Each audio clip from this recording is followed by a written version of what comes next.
सबसे पहले आफताब जी आपसे समझना चाहेंगे कि जिस तरह से लगातार पीओके में नागरिकों के द्वारा प्रदर्शन किया जा रहा है, पाकिस्तान के ऊपर आरोप लगा रहे हैं कि हमारे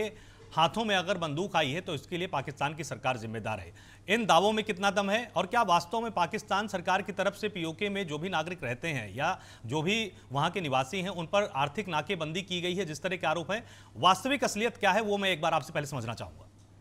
एक तो बहुत शुक्रिया जी। आपका और आपके देखने वाला और मेहमान जितने भी हैं उनको भी मेरी तरफ से सलाम और उम्मीद करता हूं कि आप समय देंगे और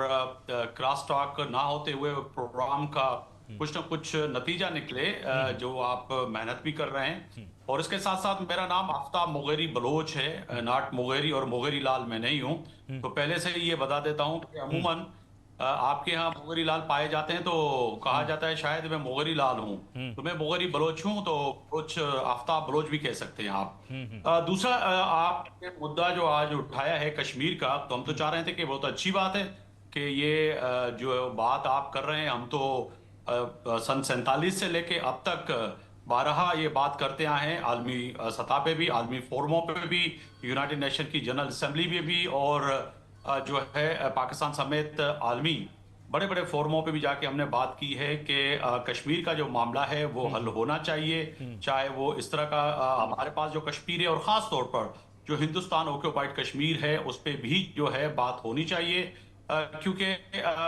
वहाँ पर जो सूरत हाल है वो भी कोई अच्छी सूरत हाल नहीं है जिस कश्मीर की मैं बात कर रहा हूँ। और मुझे याद आ रहा है कि महबूबा मुफ्ती साहिबा का चंद दिन पहले दिन का वीडियो जो था वो पाकिस्तान में बड़ा वायरल हुआ था, और उन्होंने सीमा पे खड़े होके जो इस वक्त जेर इंतजाम कश्मीर है हिंदुस्तान के पास, उस पर खड़े होके नरेंद्र मोदी यानी कि दिल्ली को ललकार के कहा था कि नरेंद्र मोदी जी, ये वो कश्मीर है सरहद के उस पार जहां पर सुकून है, चैन है, शांति है, और ये कश्मीर ये हमारा है जहां पे हमारे बुजुर्गों को, महिलाओं को, औरतों को उठाया जाता है, बच्चों को जबरन गुम किया जाता है, हुर्रियत रहनुमाओं को जो है जेलों में बंद किया जाता है, और यहाँ पर जो है 8 लाख से ज्यादा फौज और एजेंसीज जो काम कर रही है कश्मीर के अंदर, उस पर जो है उन्होंने अपनी जो है आवाज उठाई थी, और बहुत वायरल वीडियो है जो कि मैं समझता हूं कि पूरी दुनिया तक उनकी आवाज पहुंची, जो कि यकीनी तौर पर दिल्ली तक शायद पहुंची या न पहुंची, मगर दुनिया तक पहुंची। अब आते हैं पाकिस्तान के कश्मीर की तरफ। पाकिस्तान में यकीनी इलेक्शन होने हैं, और इलेक्शन के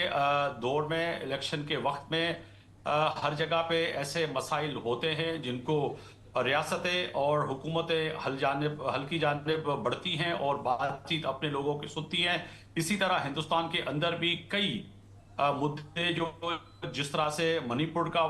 मामला चल रहे हैं, वहां पर जो हालात इस वक्त मणिपुर में हुए हैं वो भी आपके सामने है कि 260 जो आपके ही खबर इदारे दे रहे हैं कि लोगों को हत्या की गई है, मारा गया है, और वहां पर जो है कई लाख लोग जो है बेघर हो चुके हैं। और इसी तरह फिर अगर बात की जाए तो चीन के साथ भी तनाजा चल रहा है आपका, और फिर जो है खालिस्तान तहरीक को लेके भी जो है हिंदुस्तान के अंदर काफी बहस होती है। तो मैं समझता हूं कि ये चीजें जो हैं अब पाकिस्तान समझता है, पाकिस्तान इलेक्शन कराने जा रहा है, जो 12 सीटें नशिस्तें हैं, जो उनकी एक डिमांड है कि उनको खत्म किया जाए, जो पंजाब और सिंध और केपी में जो मुहाजिरीन जो कश्मीरी रहते हैं उनको एक आईनी हक दिया गया था इसी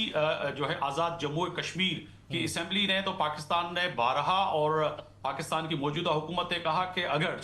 इन सीटों को खत्म करना है तो असेंबली, आईनी असेंबली होती है और वो ही इस चीज को खत्म कर सकती है। जिस तरह से हिंदुस्तान की नेशनल असेंबली है, वो कोई भी बिल पास करती है तो वो फिर पूरे देश पर, पूरे मुल्क पे लागू होता है। तो इसी तरह अगर जो आजाद कश्मीर की जो असेंबली है वो फैसला करने जाएगी जो इलेक्शन के बाद कि क्या इन सीटों को रखना है या खत्म करना है। सिर्फ इशू ये है कि 12 सीटों का मामला है, वो जो है आजाद कश्मीर की इलेक्शन के बाद जो भी फैसला पार्लियामेंट, जो मुश्तरका पार्लियामेंट जो अक्सरियती राय से फैसला करेगी, वही फैसला माना जाएगा।